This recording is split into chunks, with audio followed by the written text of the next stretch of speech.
All right, you guys, you're not going to like this one. You're not going to like this one. I can already tell you, you're not going to like this one because guess what?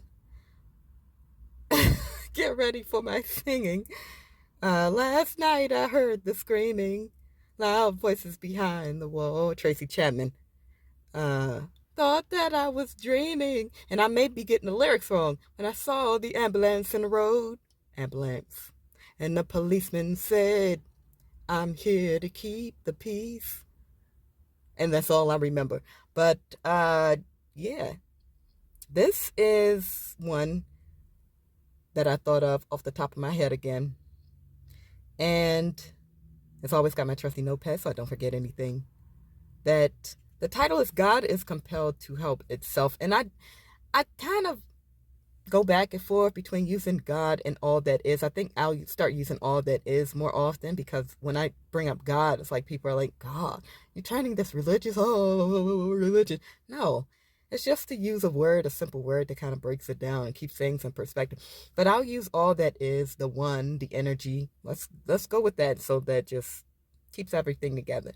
So we're all in on the same boat. But I would like to say that all of that is the energy that flows throughout everything, the spirituality, whatever, is compelled to help itself. And I've said this throughout the videos, like you might be hearing something from family member, friend, spouse, child, co-worker, some random person on the side of the street, and you didn't like it. You took offense to it. It might have seemed very offensive, the language was used, but it's always you, coming from you, trying to help you. And let me explain a little more into what I say. And I always say that I don't like to touch too much on life events, birth, death, things that are very tragic that happen. But for some things, especially ongoing things that are sort of in the realm of kind of tragic, kind of negative, very negative, I want to touch on this as an example to explain to you how it's all about perception. And it's all about what you choose to believe and how you choose to move forward with things. Um, so say that a woman, let's just say a woman is in an abusive relationship. You know, she's getting beat up on by her husband or boyfriend. He's got kids in the house. The kids are getting messed up, messed over.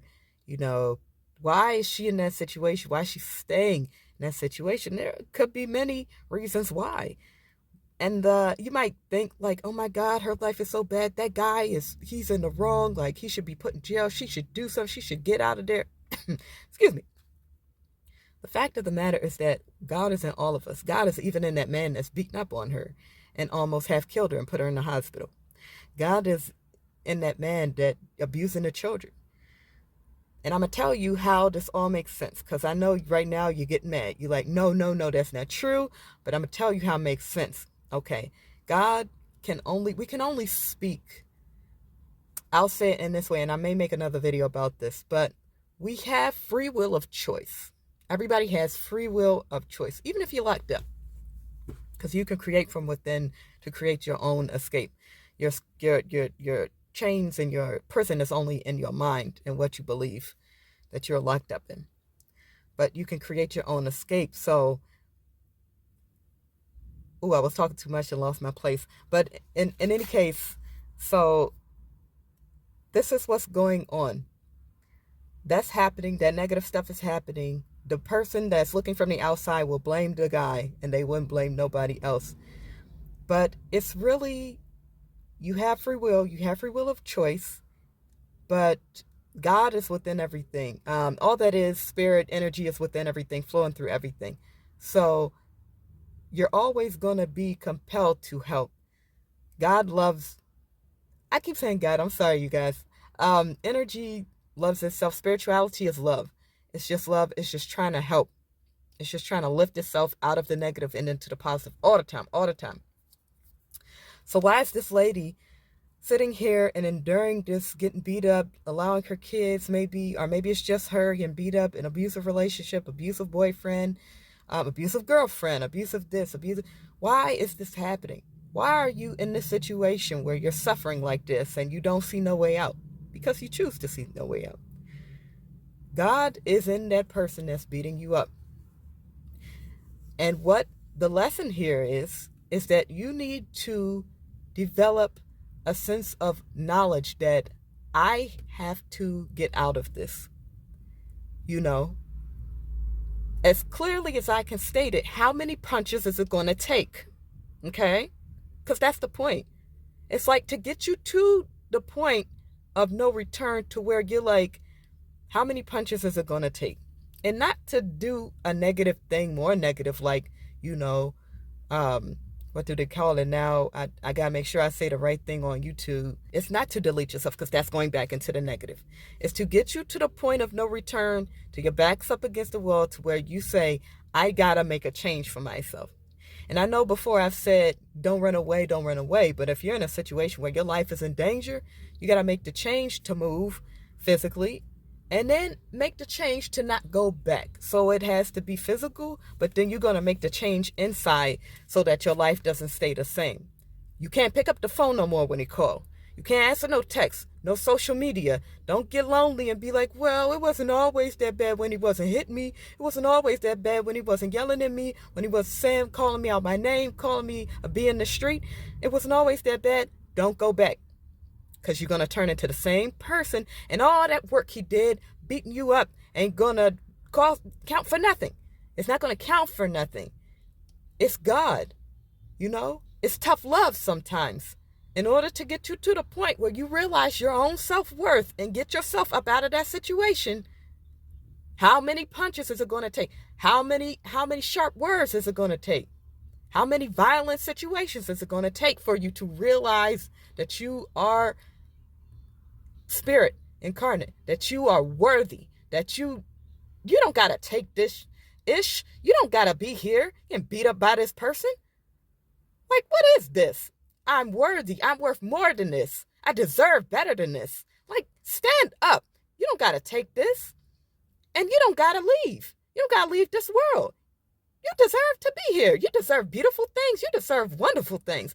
You deserve to live in luxury. You deserve to live in safety and walking around your house without feeling like you got to step on eggshells, without walking around without feeling like, oh, if I do this, if I touch this bowl the wrong way, if I move this the wrong way, he going to say something.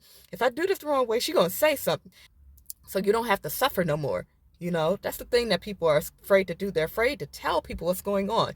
They're afraid to say, I need help and I need to get to a safe place. So, you know, hopefully this is your wake-up call to understand that God sometimes helps you with tough love, to tell you you need to reach within and find the strength and find that person who's strong and knows that they're worthy. It starts from within. It starts from within. Because the outside is going to present a very volatile situation. You're going to be like, what way out is there? I don't see a way out. The only way out is in. Go inside and find the strength and find God within to tell you that you're worthy. That's the first step. Tell them that you're worthy. You're worth a better life than this. You don't have to keep going through this every day. And then, you know, it's just going to be like a rolling downhill effect that's going to bring you up to a greater place. It's just going to compounding interest and get you to a better life. And you're going to be in a better situation before you know it. You know, right now it might feel like there's no way out and it's dark where you are. Dark even though the sun is shining, but you're going to get to a better place. You're going to. And just to let you know, I ain't trying to scare nobody or nothing, but they say if you don't complete what you got to do, if you don't rise to meet the situation, if you don't come here to do what you're supposed to do, and you try to delete yourself, you're going to come back and be doing the same thing. It's just like repeating a grade. That's what the spirit people say, the people that's, you know, had them near-death experiences, them out-of-body situations. They say that's what you do. So that's not the answer. That's really not the answer. Tough love here. That's not the answer. Okay? Reach within. Find the strength. Ask for help. Ask God for help. Ask yourself for help. And you're going to find the answer. You're worthy of so much more in this world. You don't believe it now, but believe that it's going to happen. Even if you don't believe it, say it, speak it, think it, and you're going to get there. And yeah, that's what I wanted to say. In summary, I didn't mean for this to go on to be a rant or a great speech, but I hopefully this touched somebody. You know where you live, and you're going to start making the changes in your life to get to a better place, especially if you have children. Your parent, you want to get your kids out. Do it for them. Do it for you. If you can't yet do it for yourself and you don't see your worthiness, do it for your children. Do it for your children. Get them to a better space because they deserve more. Okay? Be strong, everybody, right? If you like this video, like, subscribe, hit the notification bell for more. Let me know if you want to see more topics like this or whatever topics you want me to talk about, and I'm going to make a video for you. And as always, thank you guys so much for watching. I know this was a tough one, but I love you guys so much, and I'm going to keep bringing it. Keep bringing it. Keep being strong. And I will see you on the next one. Bye-bye.